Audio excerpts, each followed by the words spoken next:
On the Flagrant Podcast, Alex O'Connor makes a move that's actually bolder than Bart Ehrman. Ehrman doesn't think that Jesus ever said, "Before Abraham was, I am," but he still admits that this verse is an unmistakable divine claim. Now, I'll address that historical issue, but Alex takes it a step further. He doesn't just think that Jesus never said it, but he argues that John's Jesus wasn't even calling himself God in that passage at all, and the Muslims in the comments are just eating it up. If in John's Gospel he makes explicit claims to be God, like in John chapter 8, he says to his Jewish opponents, "Before Abraham was, I am." And I am is supposed to be like a callback to the name of God in the Old Testament, and he's claimed to be pre-existent because he exists before Abraham. And a lot of Christians say this is claiming to be God. And the first question that you should ask is, okay, if Jesus actually said this, and that did actually mean that by it, did the other gospel authors just not think it was an important detail? If Jesus said in the full view of his opponents and his disciples, "I am God," yeah, you'd think it'd and be the in every other single authors gospel. and people say to me, "Well, I think that the other gospel authors were sort of focusing on different things." Well, so they just neglected to mention the point where Jesus said, "I'm God," and he goes, "Truly I tell you, before Abraham was, I am." At which point they pick up stones to stone him to death. So the Christians say they knew he was committing blasphemy. They knew he was claiming to be God. That's why they tried to stone him to death. There are a few interesting things that need to be pulled out of this, right? The New Testament is written in Greek. So what Jesus actually says there is, "Before Abraham was, ego eimi," which means I am. That is also a phrase that can just mean it's me. It's a very normal phrase that is used in Greek. So in the next chapter, Jesus heals a blind man. The blind man runs into town, and they say, "Isn't this the man who was born blind?"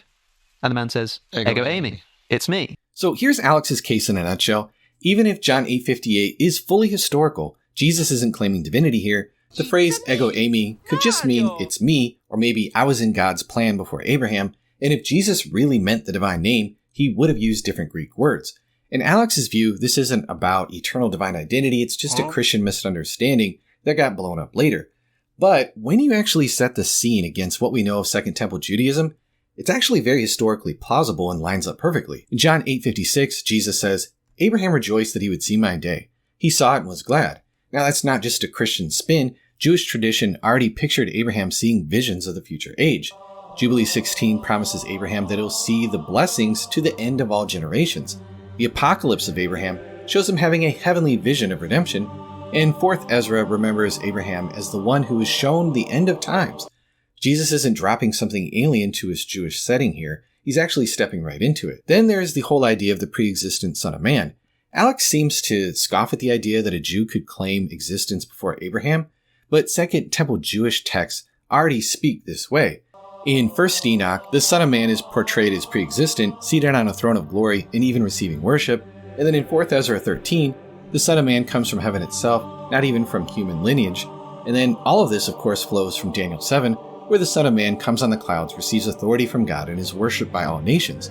Jesus explicitly applies that text to himself at his trial before the Sanhedrin, and it's what gets him condemned. So when he says, "Before Abraham was, I am," it's shocking, yes, but it's entirely within the contours of Jewish expectation and is therefore historically plausible. Then there's the very recognizable divine name itself, I am. Exodus 3:14, I am who I am, and Isaiah 43:10, that you may know and believe and understand that I am he. These weren't obscure texts. Josephus even talks about Moses being given the divine name. So when Jesus says ego eimi in absolute form, everyone there knew what he was claiming. Now in the same interview, Alex tries to get cute with the Greek. He says, if John really wanted to echo Exodus 3:14, he would have used hoan, the one who is, because that's how the Septuagint puts it.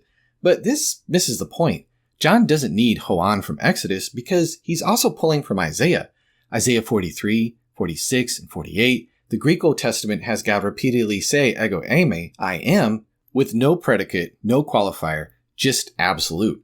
That's the same construction that Jesus uses in John 8:58. John says that they picked up stones immediately. That's exactly what the law prescribed for blasphemy. And history shows that it was enforced even under Roman rule. Josephus records the stoning of James, the brother of Jesus, at the behest of the high priest. And he also mentions other stonings in the temple precincts. And Acts tells us Stephen was stoned for declaring that he saw the Son of Man standing at the right hand of God. So why were James and Stephen killed? Probably because, like Jesus, they were understood to be making the same kind of divine claim about Jesus. To the Jews, these were charges of blasphemy for exalting Jesus to God's own position. So again, this is all historically plausible. History gives us another parallel, somebody making a divine claim.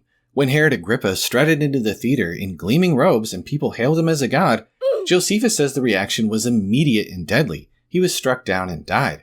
Acts records the same thing. While God himself struck him down, claims of divinity in first century Judea provoked outrage and called for judgment. All this to say, John 8:58 doesn't look like late Christian fan fiction. It's totally historically plausible. And just saying it's not in the other Gospels is merely a weak argument from silence, especially when Jesus does claim to be God in the other Gospels multiple times, and John himself is a credible witness.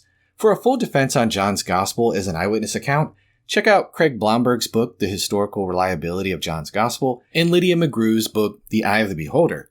Now, Alex tries to wriggle out of this interpretation, saying that ego eimi just means it's me, and he points to John 9:9, where the healed blind man says it, but that's just apples and oranges. In John 9, the context makes it obvious, yep, I'm the guy that used to be blind. But in John 8, Jesus isn't just waving his hand in a crowd and identifying himself. He's declaring, before Abraham came into being, I am. That's saying he has eternal self-existence, and the grammar seals it. Abraham came into being. John uses the verb genesthai, an aorist, pointing to something that began in the past. But Jesus doesn't answer with another past tense. He doesn't say, before Abraham was, I was. He says, before Abraham was, I am, present tense, eimi. It's a sharp contrast. Abraham had a beginning, but Jesus does not. And this isn't about just Jesus saying, I was in God's foreordained plan, as Alex tries to argue in the podcast. Greek has perfectly good ways of saying that. John could have written, before Abraham was, I was foreknown, but he doesn't do that. He has Jesus use the present tense, absolutely, to put himself outside of the flow of time and into eternal pre-existence. That's why the audience reacts the way that they do. They knew exactly what that construction meant. And this isn't just a one-off. John builds his entire gospel on I am statements. Jesus says, unless you believe that I am, you will die in your sins. Nobody's eternal destiny hinges on recognizing, hey guys, it's me. It only makes sense if I am means divine identity. Just a few passages later, Jesus says, when you have lifted up the Son of Man, then you will know that I am. His crucifixion itself will reveal his true identity. And then in John 13:19, he says, I am telling you this now before it happens, so that when it does, you may believe that I am. That's Jesus doing what Isaiah 43:10 says only Yahweh does, proving himself by declaring the future. And then finally in the garden, when the soldiers come to arrest him, he steps forward and says, I am. And they fall to the ground. It's me doesn't make armed men collapse, but a divine claim would absolutely make sense here. And it's not just John. In Matthew and Mark, when Jesus walks on the sea, he tells the disciples, take heart, I am, do not be afraid. That's not just saying, relax guys, it's just me. He's invoking the divine name in the middle of a miracle that the Old Testament says that only Yahweh can do, making a path through the waters. Alex wants us to think that this was just another misunderstanding, that the Jews picked up stones based on confusion, but John doesn't present it that way. He opens up with, in the beginning was the Word, and the Word was with God, and the Word was God. He reports that the leaders wanted to kill Jesus because he was calling God his own Father, making himself equal with God. And Thomas ends by confessing, my Lord and my God. And as I talked about in the previous video in my response to Alex, in John 12:37-41, it says that Isaiah's vision of Yahweh's glory was actually a vision about Jesus. From the prologue to the end, John simply never wavers, and neither does Jesus. Wrong. Alex couldn't be more wrong.